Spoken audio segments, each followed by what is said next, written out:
Welcome sa channel mga master. Sana ay matapunan nyo ng unting suporta itong aking channel bago pa tayo magkasamaan ng loob. Maraming salamat, ano pang inaantay mo mag-like na at manood. Isa sa napaka-underrated na anime ito mga master.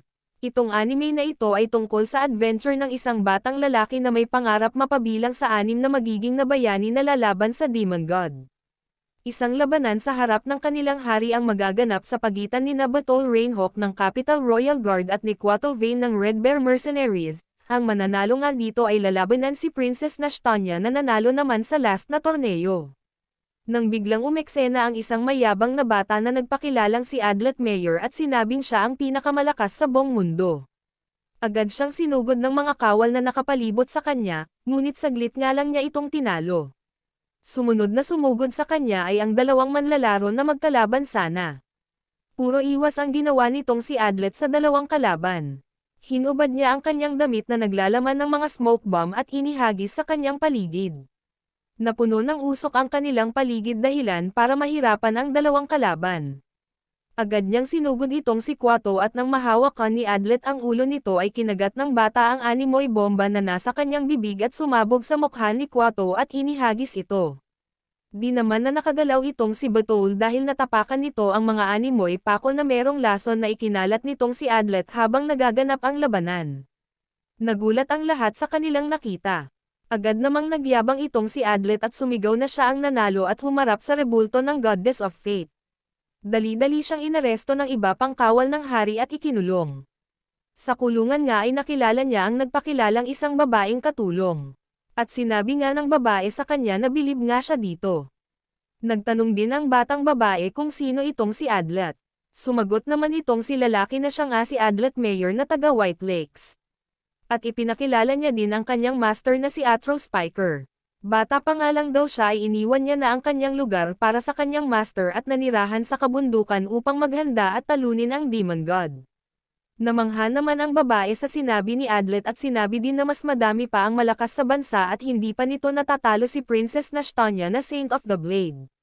Pero buo talaga ang loob ni Adlet na siya ang pinakamalakas. Tinanong naman ni Adlet itong batang babae kung ano na ang nangyari sa tournament. Sinabi sa kanya ng babae na natuloy ito at ang nanalo nga ay si Quato, pero dinurog din ito ni Nashtanya sa final round. Nakwento din ng babae kay Adlet ang storya tungkol sa Saints of the Six Flowers.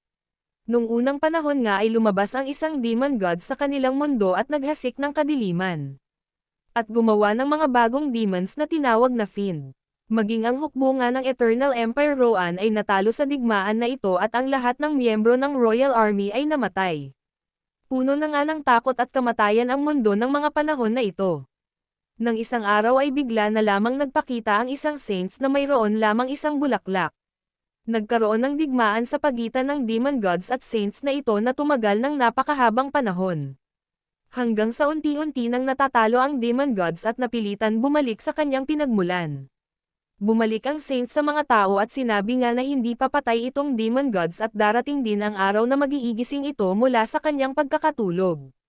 Sinabi din ng saints na pag dumating na ang araw na ito ay 6 na bayani din ang magpapakita taglay ang kanyang kapangyarihan. At muli nilang tatalunan ang demon gods. Sa loob nga ng 700 taon ay 2 beses na lumalabas itong demon gods at 2 beses na din may lumalabas na mga bagong bayani. 300 taon na ang nakakalipas mula lumabas ang pinakahuling 6 na magigiting na bayani, at sa loob nga daw ng 10 taon ay kapansin-pansin nga ang pagdami ng mga fiends sa kanilang bansa. Meron na nga din crack sa prophecy jewel tanda na muli na namang magiigising itong demon god. At may 6 ulit na panibagong bayani ang mapipili. Dinagdag pa ng babae na ang pinakamalalakas sa kanilang bansa gaya ni Mat-Ora na pinakamagaling gumamit ng bow at Ashura-san ay pinapatay ng di pa malaman na kung sino. Takang-taka naman itong si Adli kung sino ang may kakayanan pumatay sa mga ito. Duda niya nga ay sadyang pinapatay ang mga posibleng mapili na maging 6 Braves bago lumabas ang Demon God. Nagpaalam naman itong babae kay Adli na aalis na ito. Ngunit humiling si Adli dito na kung sakaling magkita sila ng prinsesa ay sabihin na hindi na ito makapag-antay na, makasamang lumaban ang prinsesa kapag sila ay napili ng maging 6 Braves. Di nagtagal ay nilipat si Adli ng kulungan at nahatulan na muling makulong sa di pa tiyak na mga araw. Tumagal ng ilang araw si Adli sa kulungan na ito, isang araw nga ay nanaginip ito na naging pula ang buong kalangitan.